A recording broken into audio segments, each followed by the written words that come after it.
All right, Tim, I think it's that time. I think it's exactly 5 o'clock here on the East Coast. You're in Barcelona. I didn't even do a little quick geography check with you. Are you? I arrived today through Charles de Gaulle, and I arrived about 3 hours ago here in Barcelona. How cool is that? I haven't seen much yet, but I'm very much looking forward to doing the OFF conference and seeing the hard work that State put into the opening titles. I know there's a little bit of a surprise coming up. Looking forward to seeing that little moment there. I'm excited. And then, of course, Friday night, our cocktail here. So anybody that's in Barcelona, you better get a hold of us so that we can share with you the invite for Friday night. Well, anyone that's a member of the community probably saw that in the events area, there's a cohort cocktail hour happening Friday night in Barcelona at the Hoxton. And if you're not in the community, well, you would have also seen, I think, a post. I don't know, I forget now. Anyways, we're doing a gathering Friday night at the Hoxton in the lobby. A few people have DM'd me about it, and the answer is yes. If you're a member of the community, you're invited. So come one, come all. As I just saw Kelly jump in here, it reminded me of, we just, what was it, a week ago today, we did the cohort dinner in New York City. A very fun time with business owners there. Right. It's a small group and mostly under control. It was a very good conversation. Well, I was going to do a new share just because, right? Why not just show a few pictures of our gathering? Because that was a lot of fun. You could see I love this one because I think we got Katie and a good laugh there. Yeah, you guys. Your better half. But yeah, good time had by all. There's Tim and Joel making faces, having fun. But it was a good conversation. I really enjoyed it. It was a good mix. Very much.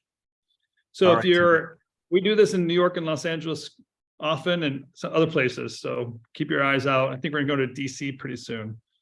If you're interested in being part of the cohort dinner, make sure you reach out to us. We'll make sure and the invites. It was great having everyone. All right, I'm going to reshare my screen because this title today is going to be, well, it's interesting times, I'm just going to say, because first of all, let me officially welcome everybody to the weekly briefing.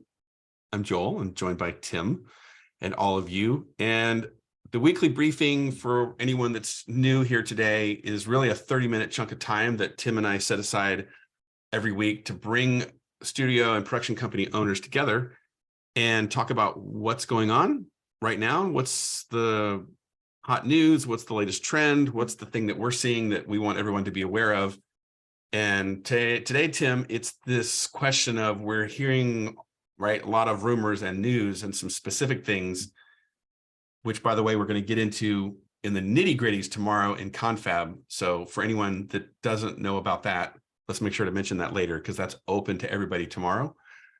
But people are starting to ask this question about, wow, I've got to maybe make some adjustments and changes. And I'm looking at my team and I'm thinking, whoa, wait a minute, when and how and why? So there's a lot to process here, Tim, and that's the agenda.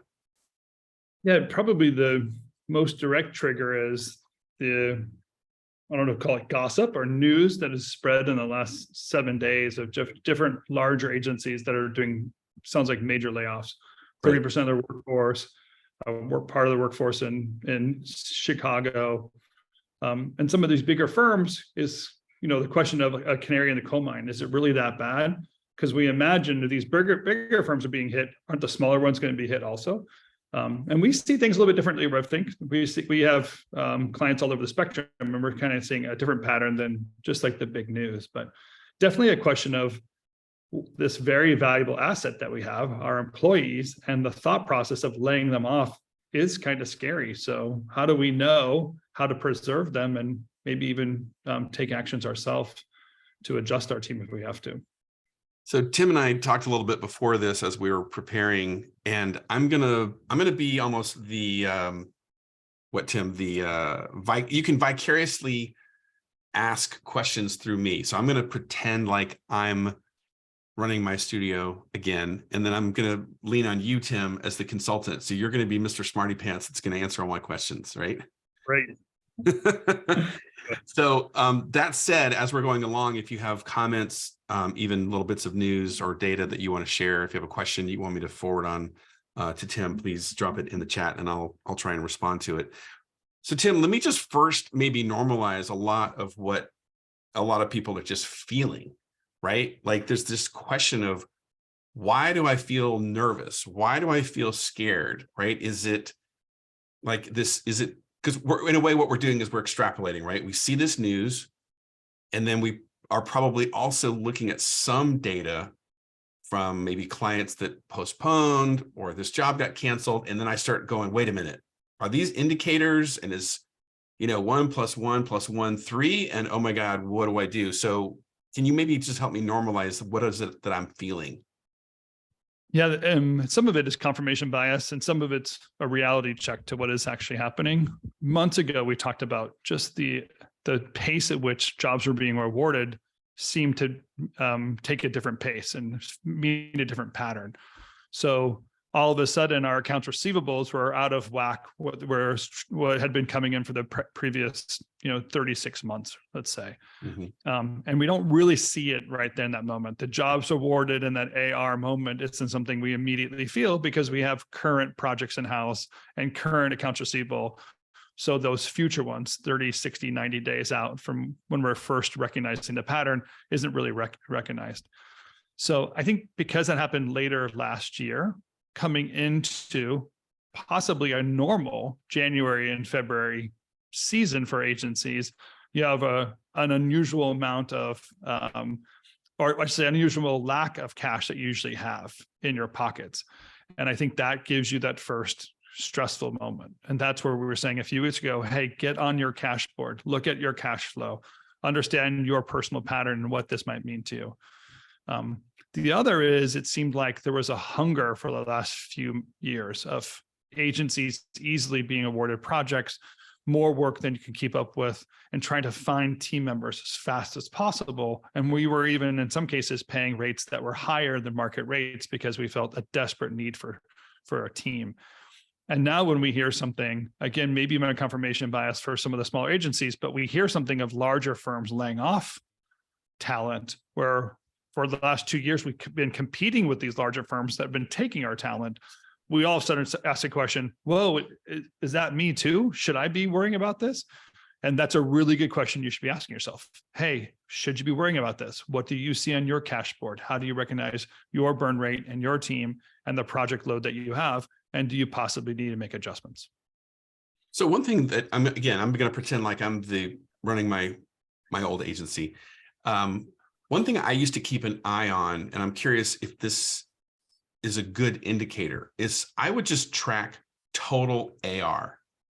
Meaning I would say at accounts receivable at any one time, I like to have 400 to 500,000 in accounts receivable, just kind of all the time.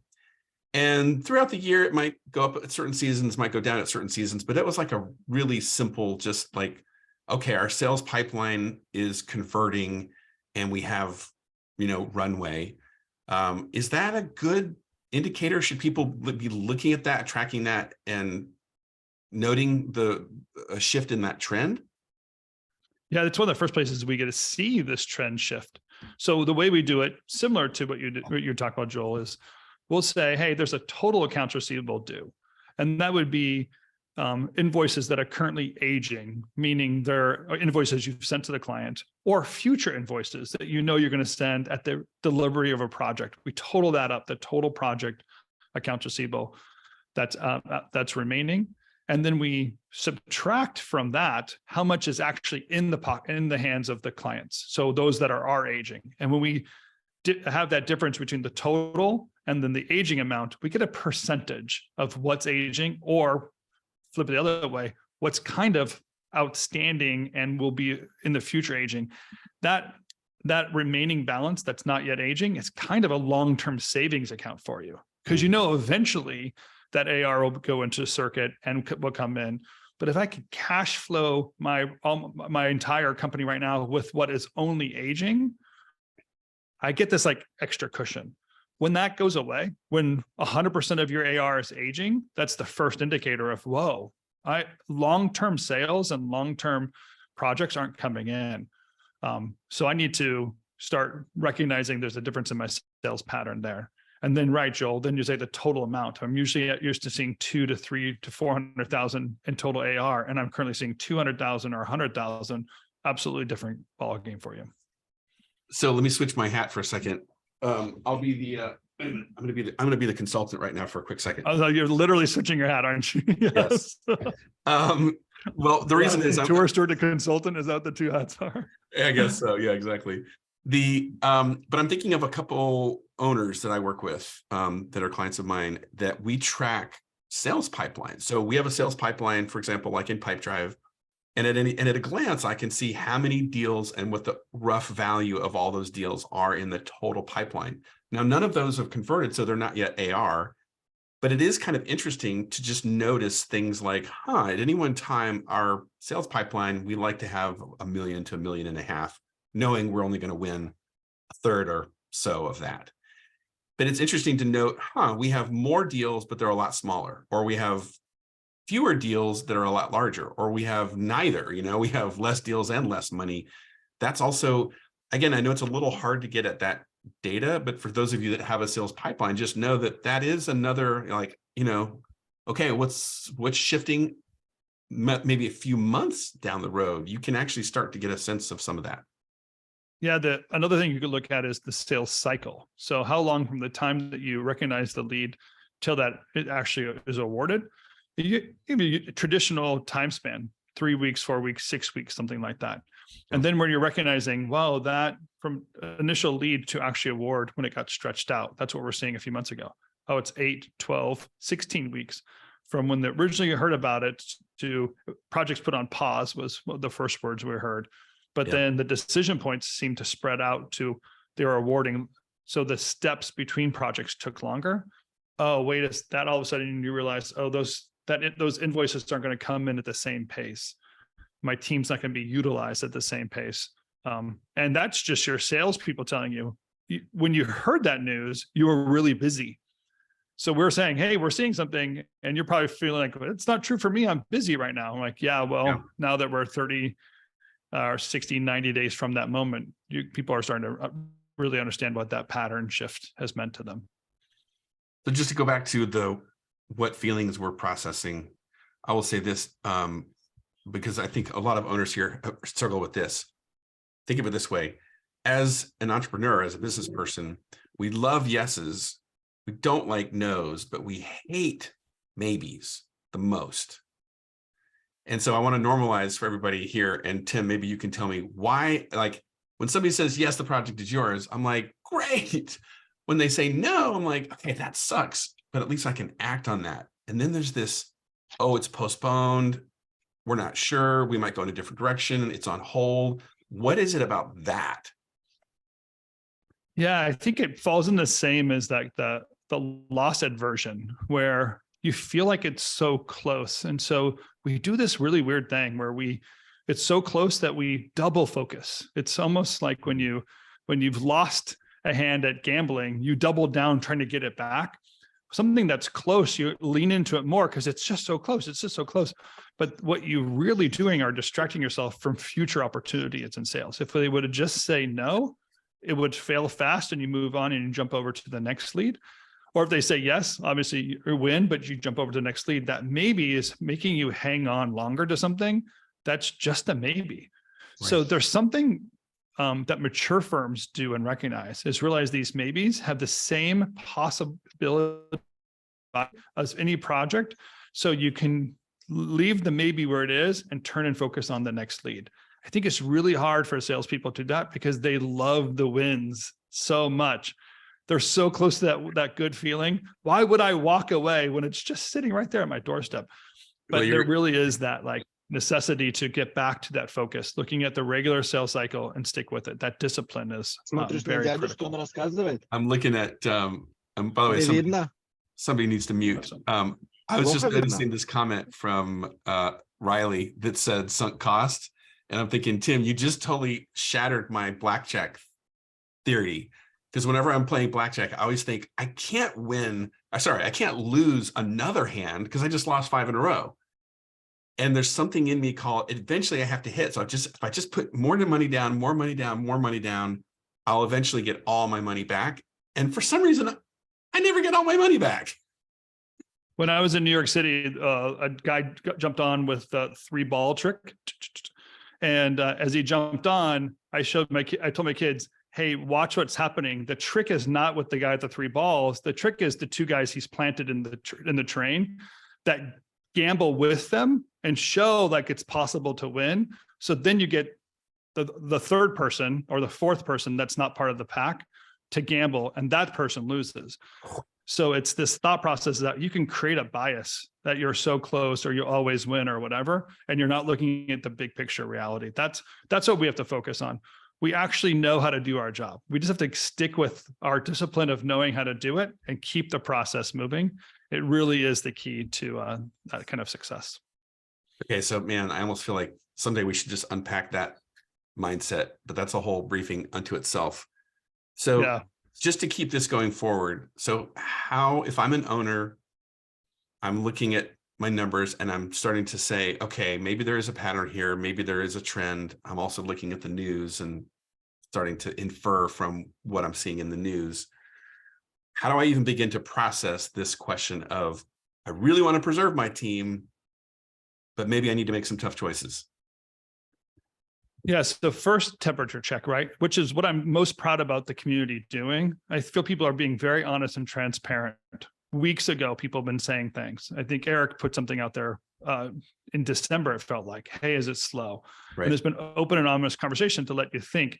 So you're not just functioning in a bubble. You get a sense of what other people are doing, other people are processing, and you get a reality check for yourself. So you're not just floating in your head that way. But then when the time comes, you have to, the idea of preservation is important. You know, one of the interesting things when you're talking about a staff person is there's like a double-edged sword where one, this person has a burn rate for your company. So you're thinking, no matter what, I have to pay this individual if they're working or not. That feels very stressful. So if I want to, our thought process is, if I want to get rid of the stress, why don't I get rid of that burn rate? Why don't I remove the staff people that I'm required to pay every other week out of my books so I don't have to worry about it? I want to deal with freelancers is what we think. But the staff person traditionally costs a little bit less. And in reality, in our brain, we say that person is $100,000 a year. And we imagine when we're looking at laying that person off, we're saving $100,000. In reality, we're not. We're saving about $5,000 every payroll. So when you realize what little impact removing staff is from your cash flow over a short period of time, 3-4 months, really, it's probably one of the worst places to start doing adjustments. It's better to actually go to those direct costs, because those are costs that aren't yet spent on a project. You can recommit your team or readjust the creative or manage your client's expectation differently and cut back, gain more profit, gain more margin on those projects. That's the first place you should be looking is what are direct costs that are very dynamic that I can function with first. That's the first place you should be looking. It's often in freelancers, and we know that freelancers are specialists, but it's often there, but rethink your opportunities, all the opportunities to get that project delivered with the team you currently have first before you start letting go of your team. So there was an email you sent earlier today that was giving advice to one of your clients, owners, that I was copied on. And I was like, I'm going to grab that and pretend like you gave me that advice. And it was one of those, oh yeah, moments for me when, again, being the studio owner, you said, adjust your splits. Like, look at that ratio of how you spend, what you spend on direct cost versus indirect cost. Because what's, again, amazing is you could adjust your splits by 1%, nobody would know. I mean, your producers probably wouldn't even know or care. You could adjust it by 5% or 10%. You know, your producers are probably going to feel it and your team might feel it a little bit, but your clients might not feel it at all. And remember, if your clients are spending less, they get less. So again, maybe I'm preaching to myself, but what's your advice on that? Yeah, I also said to them directly, Do not invest in projects at this moment. There is no project at all that you should be working on that should take any kind of loss, period. Don't overspend, and don't overspend. That's clear, right? So the client gave you a budget, work within the budget your client gave you. If the client wants more, they can give you more money. But right now they're giving you a budget. Do not think that, oh, I need to invest and spend. I hope I win this client and all those things we tell ourselves. This is not the season to do it at all. So by looking at those splits, knowing what's possible, viable to deliver that project, and delivering within the minimum amount of effort, or of cost, major effort, minimum cost to get that done. This is the time to do it. It might just be 2 months. It might be a little edgy for everybody, but this 2 or 3 months is going to make all the difference when you look at those numbers that way.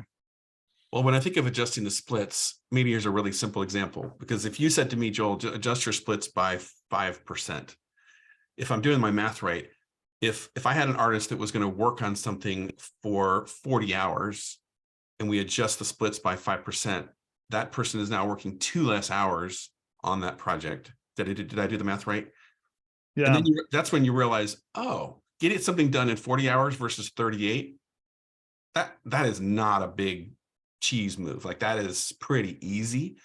But on $1 million company, right, 5% is a $50,000 swing on the year. So that adjustment can have a big impact as it plays out over time.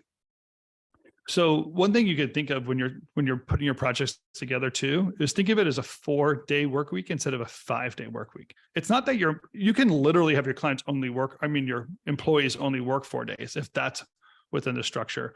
But I'm not saying that.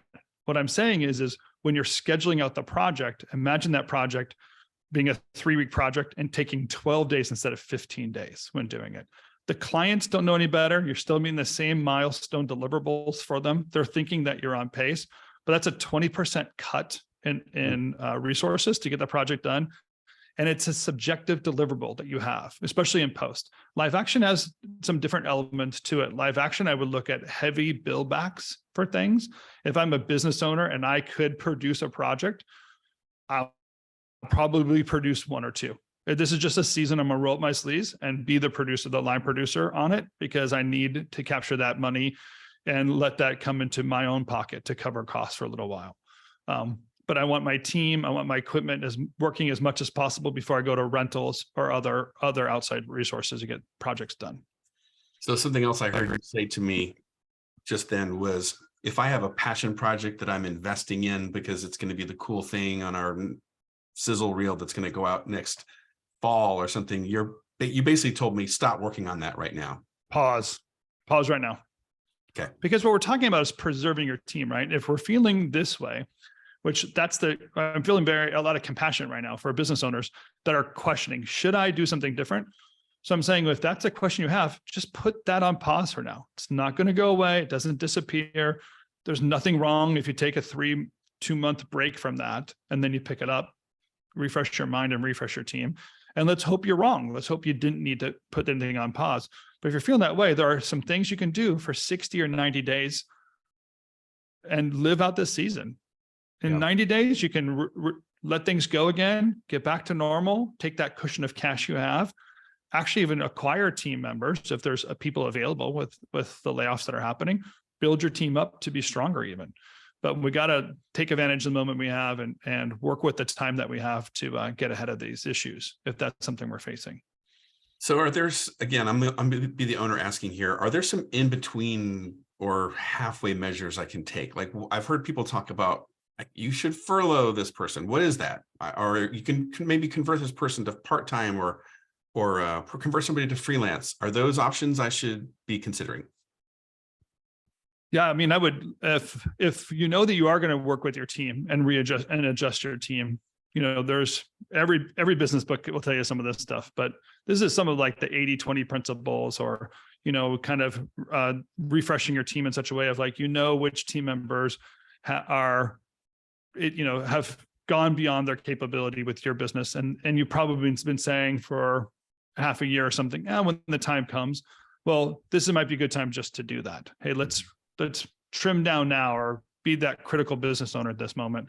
we all hate this moment. This is so yucky to even want to have that conversation, but it's a reality of business. It's business ownership. And that's why we have the community. Okay, like start a separate breakout group, DM people, have private conversations, but walk through this with each other, because these are hard moments and hard times to be making that decision.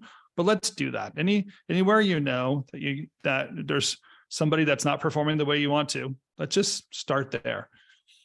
There are also people that you know could use a break or should take a break. And that's the opportunity for furlough. Furlough is one where you're going to say, hey, for a time being, for the next 30 days, I'm going to put you on furlough and you'll come back and work with the company when it's done. What it does, it doesn't break the contract. It doesn't break their employment. It retains them, but it gives them a necessary break and you necessary break from having someone on board. That's a very also viable opportunity. As I said, you can actually cut people's days back. Hey, I'm going to cut your time in your day. This is instead of like removing a few team members, maybe we all make adjustments. I've seen companies do this successfully. Everyone was happy to maintain the team and take a 20% hit for 3 months and then jump back in when we needed to. So I know that's the opportunity that some companies have that culture and they can adjust before you go to direct layoffs of large groups of people. And by the way, I'm seeing like a question from Linda about how might that affect health insurance. And I'm just going to guess it all depends, right? Because if you're on a PEO, right, it's going to have its certain terms and conditions. If your policy, I don't know. I don't know that there's a blanket answer to that. Yeah, some of the reason you do furlough is you can retain, right? You're saying some benefit carriers allow you to retain that person, adjust some hours. Think of it as like a part-time employee or a staff person going to an hourly or day rates for that 30 days or 60 days that you're going to do it. Usually furloughs are not that long, 30 days at maximum. If you're going to go beyond 30 days, you're usually doing a layoff and then rehiring just for, probably the reality of what that person needs to be thinking about in their own life. Right. But some people in your company can and want to walk away for a minute. And if they knew that they had security of coming back, they might be willing to work with you, take a furlough, come back and give you a release of some cash flow needs for the 30 days. Yeah. All right. So we have like 3 minutes left. Okay. So now we're down to like the really, really tough question, which is, when is it time to let somebody go? So here's the hard news of this one, right? Laying people off actually costs you money because there's often severance. So that first week you're laying off, you actually might be paying twice the payroll in that same week.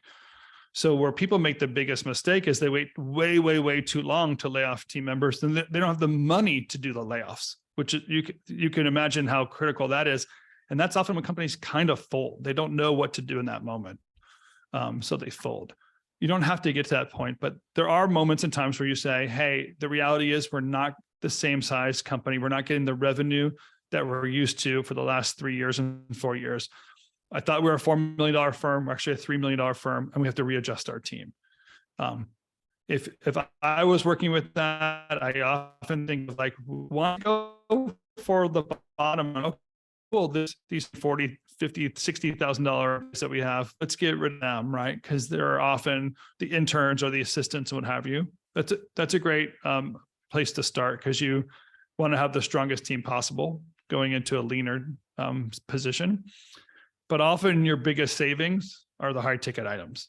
And so you really have to think critically of who you're going to be as a company in order to walk through this season. And then who do you want to be after this season? So for some of you, some of the larger people, your executive producers, senior producers, creative directors, art directors. If you're a larger firm, you might have a lot of people at the higher price item, and you realize, wow, coming out of this, I don't think I need that large of a leadership team.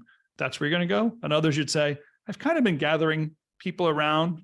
I've doubled my team size and not really getting that much more production out of my team.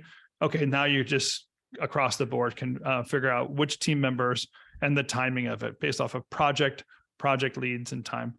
And in some cases, to be honest, the best thing to do is pull off the Band-Aid. You have one really bad day and you do large layoffs. And when that happens, call us first because you're going to need someone to hold your hand and walk you through it. It's not a great day. Imaginary forces that we did it once a year. Sometime in October, I felt like there was large layoffs once a year, 20%, 30% of the company is being laid off. And I know that feeling. So I have a lot of compassion and worry for that. But that's really far down the line. There are plenty of opportunities you have to make adjustments before you get to that point. Now I'm going to throw you a softball. If I'm evaluating those decisions, I've made a decision and I'm like, okay, I have to let this person and maybe that person go. How am I going to view the impact of how that plays out? Are you talking about on your team or on projects or for clients? Just financially, like how do I actually look at this and say, oh, if I make this decision, here's how it's going to affect this. Here's how I know a month or two from now I can survive. Yeah. So on my cash board, I have a payroll line right there on my cash board, and I know how many employees I have that make up that line item. I'll say, for example, 6 employees and what their rates are. So from that point on my cash board, when I adjust 1 or 2 of my employees, I can see that a rate adjustment plugged on my cash board looking into the future. So I might be saving $15,000 every pay period, letting go of some of my team members. I can see now what my cash structure is. And I guess what I'm saying is, I know the season we're in, this might be the time to be letting somebody go, even if you're cash positive for the next 3 months. Still, if you know you're not getting the work out of somebody, this is a good time to really stay in a cash position and stay strong. So you might need to be doing some of that critical thinking, even if your company can get through this 30 days, 60 days, 90 days without letting somebody go. Okay, I'm just going to mention before people start to drop off, because we're 2 minutes over here. Tomorrow in Confab, let me actually share my screen, because if you're a member of the community, or even if you're not, this thing, we're calling it a disturbance in the force. So we're going to talk about like what's going on specifically. Like, I heard this, and did that really happen? And like, let's talk about some of the rumors, some of the things we actually know. And we're not going to record it, so everyone can show up and we can speak kind of candid and off the record. I know Ryan Summers is going to be there, which I'm excited to get his point of view because he's got his finger on the pulse as well. And Tim, are you going to be there? Are you able to join? I will be there. Yeah. Okay. Fantastic. And our So, tour yeah, is saying, is it private? It is Confab is traditionally a members only group. It's $300 a month, but tomorrow we're just opening up to everybody. So it is an open group tomorrow, open invitation for everyone to join. If you're in community, you can follow the invitation link, and then it'll take you right to it. And we're basically just removing the password tomorrow for the session. And here's the link. Maybe you can double check this, Tim. I believe this is it. It's simply revthink.live/confab. And that is tomorrow at, oh, hey, Ryan, there you are. It's tomorrow at noon Eastern time in the US. So it will be private in that we're not recording it and it's not being broadcast out into the wide world, but there might be 40 or 50 people there. So be aware and be sensitive that there will be a lot of people there, but it's only open to owners, people in the community, and the like. So your clients won't be there. That's what I'm trying to say. I know we're running late, but there were, it seems like a few questions that people are asking as we were talking. So I'm happy to stay on and answer some of those questions. I know that some people have to jump off, but if you want to go through some of those. I'll just say, for anyone that needs to bounce, thanks for being here. Thank you to Tim for answering all my questions so I could play the vicarious owner. And thanks for being here for the weekly briefing. We'll see a lot of you tomorrow in Confab, or next week. We'll, of course, keep this conversation going as part of the weekly briefing. Tim, what were the questions? I'm guessing there had to be one about Cashboard. I just know it. I see Linda's talking about the impact of health. Let's see here.